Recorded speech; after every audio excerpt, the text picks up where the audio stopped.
Primeiro, agradecer aqui as citações dos deputados que me antecederam a respeito do trabalho que é do conjunto, deputado Newton Salomão, da Comissão de Educação.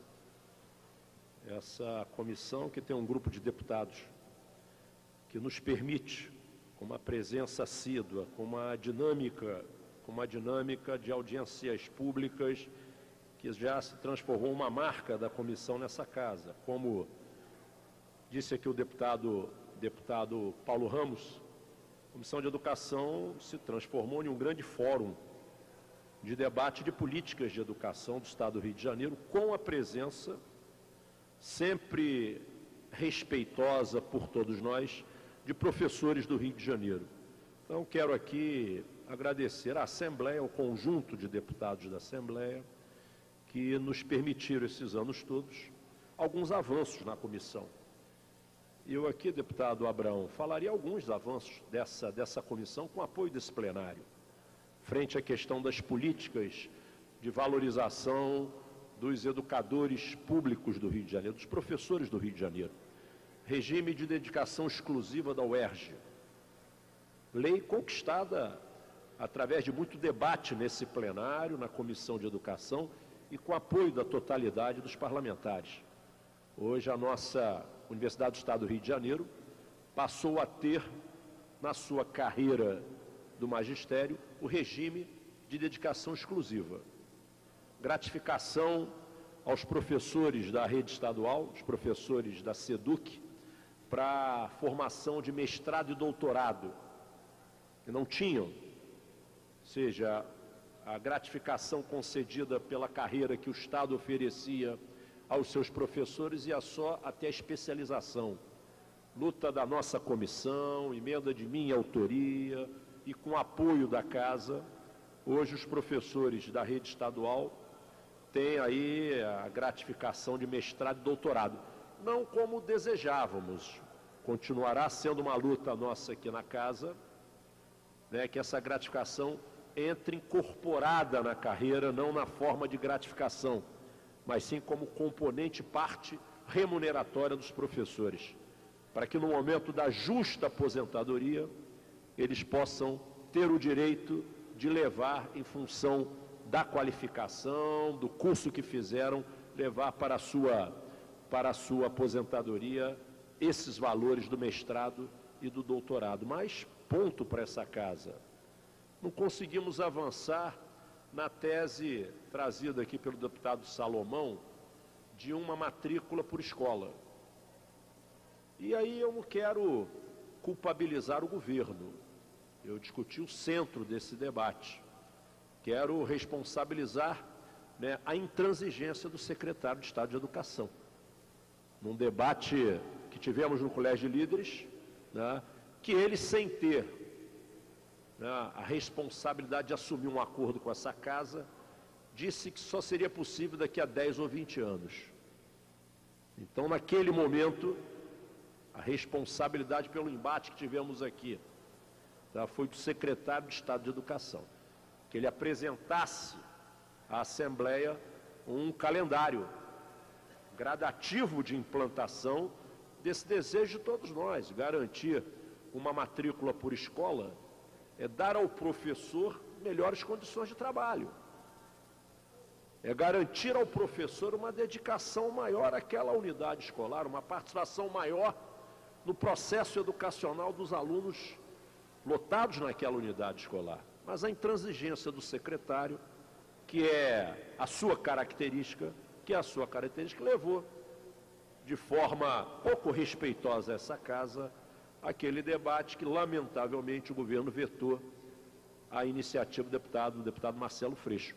Mas vamos continuar lutando aqui, senhor presidente, para que essa questão se transforme numa realidade na rede estadual, uma matrícula por escola. Não é possível uma matrícula, o professor está lotado em 5 escolas, deputado Nancy, em 5 escolas. São poucos, é verdade, mas existem professores na rede estadual e tem 16 tempos distribuídos em 5 escolas, as mais distantes possíveis em alguns casos.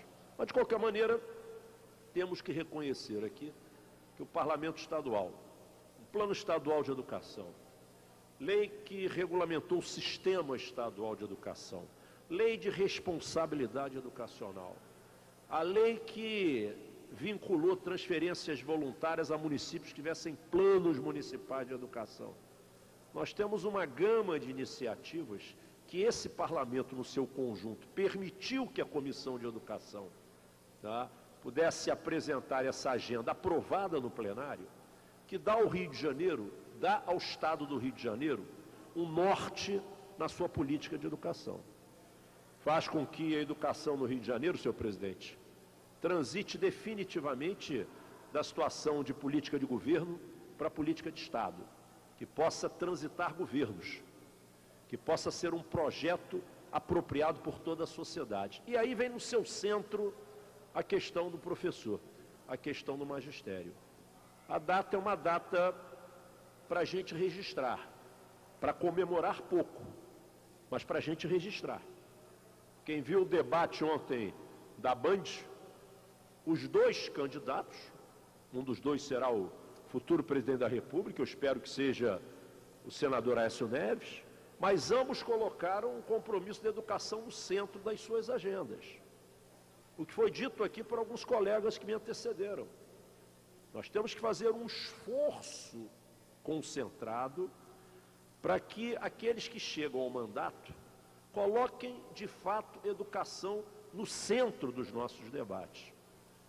Tirem a educação só do palanque eleitoral.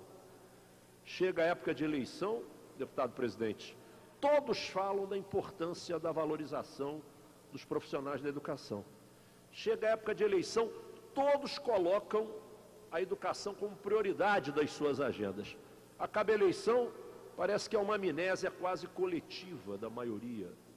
Pouquíssimos se dedicam e concentram o esforço nesse tema. E a gente escuta ao longo da campanha política todos falarem que a saída do país é a educação, e para ter educação de qualidade tem que investir nos profissionais. E investir nos profissionais representa carreira, e carreira representa remuneração. E não é só esse modelo meritocrático desse secretário de Estado de Educação. Por mais que eu possa concordar em abrir o debate para a meritocracia na educação, não adianta qualquer projeto meritocrático se não tiver valorização do início de carreira. Um professor nesse estado, deputado presidente, graduado, deputada Janira, veja bem, depois dos aumentos todos dados, com 16 horas ele ganha hoje R$ 1.179,35. Aí vira o secretário, não, mas aí são só 16 horas. Tá bom, 2 matrículas, vai trabalhar o dia inteiro, 2 matrículas, vai ganhar R$ 2.350, bruto. Tira a previdência e o imposto de renda, ele vai levar para sustentar a sua família R$ 1.900, R$ 1.850. Aí volta e meia, a gente olha os editoriais da grande imprensa, alguns economistas iluminados falarem que o problema da educação não é financiamento, é gestão. É brincadeira. Por mais que tenhamos algumas questões em gestão pontuais, em alguns municípios, em alguns estados, falar que o problema da educação não é financiamento, é não reconhecer a importância da valorização profissional dos educadores, dos professores. E por isso o país atravessa hoje uma crise tremenda, já apontando o chamado apagão de mão de obra docente.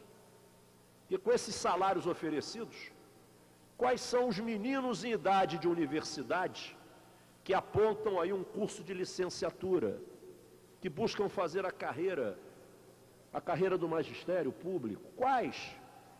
Qual filho da classe mais escolarizada que quando chega em casa, já terminando, senhor presidente, quando chega em casa e diz aos pais que fez uma opção pelo vestibular de curso de licenciatura porque quer ser professor, os pais quase caem para trás. Que viram para os filhos e falam, vão sobreviver como? Vão manter a família como?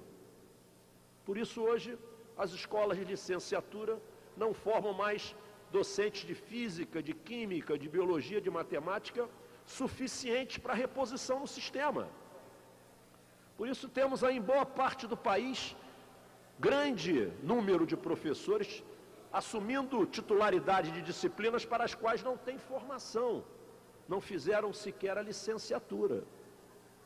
Então, ou essa agenda se torna uma agenda para valer, ou a gente transita esse país definitivamente para o século XXI, era da inovação, da inteligência pela educação e pela educação pública, ou nós vamos continuar a passos lentos, ficando para trás nesse mundo cada vez mais competitivo.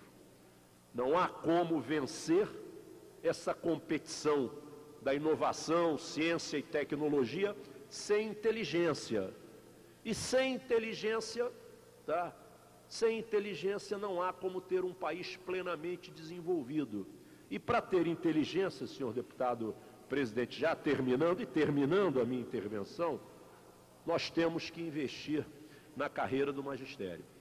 Por isso que hoje é um dia para registrarmos, não é um dia para comemorarmos. É um dia para registrarmos, é um dia para falarmos para a sociedade brasileira, para cada mãe, para cada avó, para cada pai que não conseguiu frequentar uma escola na sua idade própria, para esses avós e pais que estão entre os 14 milhões de analfabetos. É um país que ainda convive com 14 milhões de analfabetos jovens e adultos, e eles sabem as oportunidades que perderam na vida, porque não tiveram a chance de frequentar uma escola pública, não são analfabetos por opção. É o passivo, talvez seja o passivo social maior do Estado brasileiro, deputado Roberto Henrique, o analfabetismo. Não há nada pior do que o analfabetismo, nada pior. Tá? É falar para todos eles: valorizem os educadores, valorizem os professores dos seus filhos, resgatem o papel social do professor frente à sua responsabilidade enquanto mãe, enquanto avó, enquanto pai, enquanto avô. Educação é o único caminho, e esperamos que na data de hoje, ela seja muito lembrada por cada família na hora da sua refeição. Não para comemorar, mas para arregaçar as mangas e, a partir dos próximos governos e das próximas composições dos parlamentos brasileiros, exigirem de cada um de nós a dedicação devida à questão da escola pública, à questão da escola de qualidade e para todos. De qualquer forma, registramos aqui com todo o reconhecimento, responsabilidade e respeito o dia 15 de outubro como dia que, com certeza, sem nenhum demérito para as demais profissões, mas o dia do profissional mais importante, que é aquele que forma os outros. É aquele que permite os outros comemorarem os seus dias, o dia do professor. Muito obrigado.